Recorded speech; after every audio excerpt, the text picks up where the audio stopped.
एक गांव में एक बूढ़ी औरत रहती थी। उन्हें घर के और गांव के सभी लोग काकी कहकर बुलाते थे।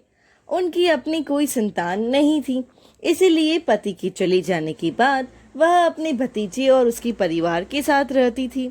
उनकी पेंशन से ही पूरे घर का खर्च चलता था, पर फिर भी घर वाले काकी की बिल्कुल भी इज्जत नहीं करते थे।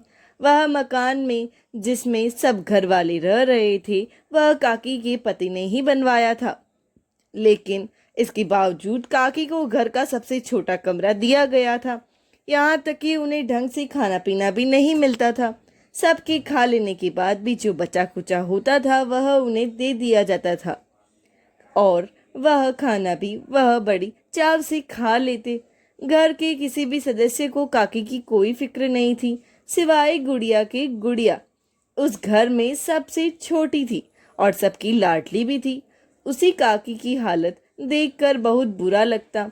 उसे समझ ही नहीं आता कि आखिर उसके घर वाले काकी के साथ ऐसा बर्ताव क्यों करते हैं। जब वह घर वाले एक साथ बैठ चाय नाश्ता करते, गप्पे मारते, तो काकी अपने अंधेरे कमरे में बैठी होती है। पूरे घर में सिर्फ गुड़िया ही थी जिसे काकी की दिल से परवाह थी। जब भी उसे कुछ खाने को मिलता तो उसमें से वह कुछ चीजें छुपा कर रख लेती और सबसे छुप कर काकी के कमरे में जाकर उन्हें दे देती। उसे बड़ा अच्छा लगता था जब काकी पूरा स्वाद लेकर उस खाने को खाती है और उसे ढेर सारी दुआएं देती। यह सब उसका रोज का काम था। कुछ दिनों बाद गुड़िया के बड़े भाई की शादी तय हो गई। घर के सभी लोग शादी की तैयारियों में जुट गए। घर वालों ने काकी को इस बारे में कुछ भी नहीं बताया, पर गुड़िया ने यह खुशखबरी काकी को दे दी थी। काकी को बुरा तो लगा, पर वह खुश थी कि घर में बहुत सालों बाद शादी की वजह से रौनक लगी। रिश्तेदार आएंगे, तरह तरह के पकवान बनेंगे और उन्हें भी वह पकवान खाने को मिलेंगे। वह तो खुशी के मारे दिन गिनने लगी। इधर जैसे जैसे शादी के दिन नजदीक आ रहे थे, घर वालों को टेंशन हो रही थी कि काकी को कैसे शादी से दूर रखें। एक दिन सुबह सुबह की ही काकी का भतीजा अपनी पत्नी सुधा के साथ काकी के कमरे में गया। काकी को बहुत खुशी हुई कि शायद यह लोग उसी शादी के बारे में बताने आए हैं, पर वह लोग तो काकी को यह समझाने आए थे कि चाहे कुछ भी हो, वह शादी के दौरान अपने कमरे से बाहर नहीं निकलेंगे और ना ही किसी रिश्तेदार से मिलने की कोशिश करेंगे। यह सब सुनकर काकी की आंखों से आंसू आ गए, पर वह कुछ ना बोली। सारी बातें कहकर वह कमरे से चले गए और काकी यह सोचने लगी कि कैसी किस्मत है मेरी कि जिन लोगों को अपना मानकर मैंने उन्हें अपने घर में जगह दी, जो मेरे पैसे से ही अपने खर्चे पूरे कर रहे हैं, आज मैं उनके लिए इतनी पराई हो गई हूँ कि वह मुझे घर की शादी में शामिल भी नहीं करना चाहते। यह सोचकर वह फूट फूट कर रोने लगी, पर इस उम्र में वह कर भी क्या सकती थी। बुढ़ापे की वजह से उन्हें फिरने में तकलीफ भी होती थी। देर बाद उनके कमरे में गुड़िया खाना लेकर आई। उसे देखते ही काकी ने अपने आंसू पोंछ लिए। उसे देखते ही उन्हें एहसास हुआ कि इस घर में कोई तो है जो पूरे दिल से उनकी परवाह करता है। यह सोचकर वह उठी और चुपचाप खाना खाने लगी। धीरे धीरे शादी के दिन भी नजदीक आ गया। गुड़िया के भाई के तिलक से पहले सभी रिश्तेदार आ गए। पूरे घर में रौनक लग रही थी। तिलक के दिन पूरे गांव वालों को खाने का निमंत्रण दिया गया था। सुबह से हलवाई तरह तरह के पकवान बनाने में जुड़ गए और खाने की खुशबू पूरे घर में फैल रही थी। सभी घर वाले शादी की तैयारियों में इतने व्यस्त थे कि किसी ने भी काकी को सुबह से खाने के लिए नहीं पूछा था। ऊपर से खाने की खुशबू जब उनके कमरे में आने लगी तो उनका भूख और बढ़ गया। आज सुबह से गुड़िया भी घर के कामों में व्यस्त थी। उसे भी ध्यान नहीं रहा कि वह काकी को कुछ खाने को दे दे। भूख के मारे काकी पहले से ही परेशान थी। ऊपर से खाने की खुशबू ने उन्हें और बेचैन कर दिया था। उन्होंने सोचा कि बाहर जाकर खुद ही खाना मांग लेती हूँ, पर उन्हें उनकी भतीजे की बात याद आ गई कि उसने तो मुझे कमरे से बाहर निकलने से मना किया है। यह सोचकर वह बिस्तर पर जाकर लेट गई, पर भूख की वजह से आज उन्हें नींद भी नहीं आ रही थी। उन्होंने सोचा कि हो सकता है थोड़ी देर बाद गुड़िया खुद खाने की प्लेट सजाकर उनके कमरे में लाएगी और उन्हें तरह तरह के पकवान खिलाएगी। यह सोचकर वह मन ही मन खुश हो गई और सोचने लगी कि आज खाने में क्या क्या बना होगा। पर आज गुड़िया को एकदम भी वक्त नहीं मिला। दोपहर की शाम हो गई, पर ना ही गुड़िया ने और ना ही किसी घर वालों ने काकी को खाने के लिए पूछा। अब काकी को भूख बर्दाश्त नहीं हुई।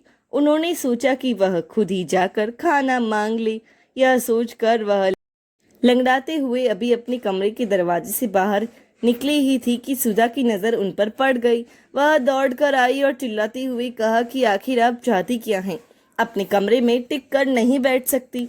उसकी बात सुनकर काकी ने कहा कि मैं तो बस खाना लेने जा रही थी। इस पर सुधा ने गुस्से से कहा कि खाना खाने के सिवाय आपके पास कोई दूसरा काम तो नहीं है। आपकी जुबान इतनी चटोरी है कि आप कितना भी खा ले, आपका तो मन ही नहीं भरता। सुधा की बातें सुनकर काकी अपने आंसू रोक नहीं पाई, पर उनके आंसू देखकर भी सुधा का दिल ना पिघला। उसने गुस्से में उनका हाथ पकड़ा और उन्हें उनके कमरे में ले जाकर पटक दिया और उन्हें कमरे से बाहर ना निकलने की चेतावनी भी दी। काकी को सुधा की बातों से इतनी चोट पहुंची कि वह अपने बिस्तर पर लेटकर सुसक सुसक के रोने लगी।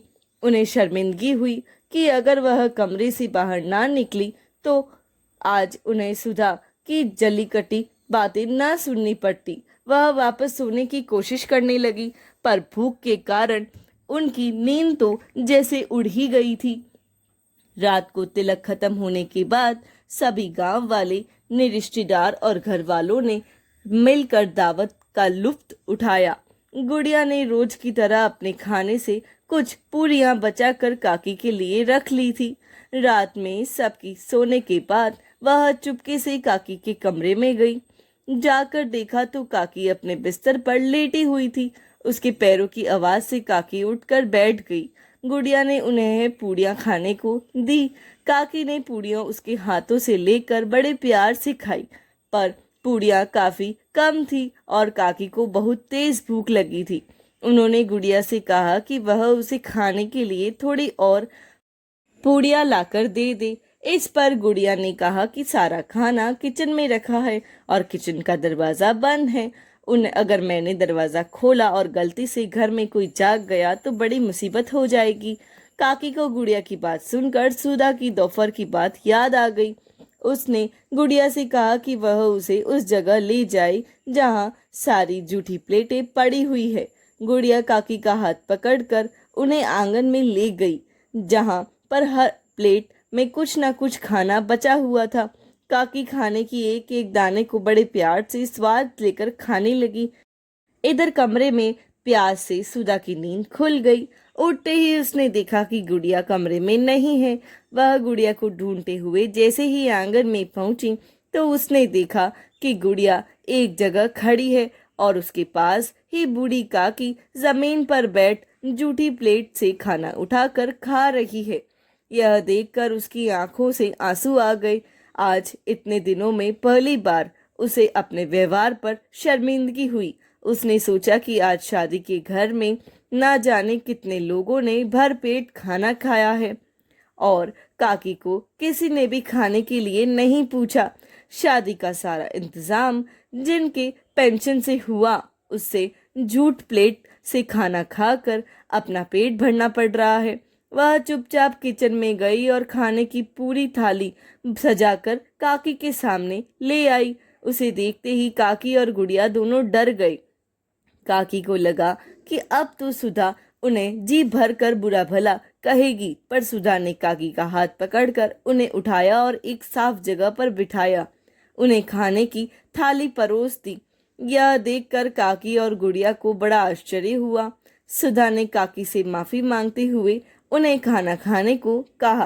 काकी भी दोपहर की सारी बातें भूलकर एक छोटे बच्चे की तरह प्लेट से खाना उठाकर खाने लगी। गुड़िया को यह सब देखकर बहुत खुशी हुई और सुधा को भी काकी को खाना खाते देखकर आज एक अलग ही तरह का सुकून मिला। यह कहानी हमें यही सिखाती है कि हमें रिश्तों की कदर भी पैसों की तरह ही करनी चाहिए, क्योंकि दोनों को गंवाना बहुत आसान है और कमाना बहुत मुश्किल। Thanks for watching. Do like, share and subscribe my channel.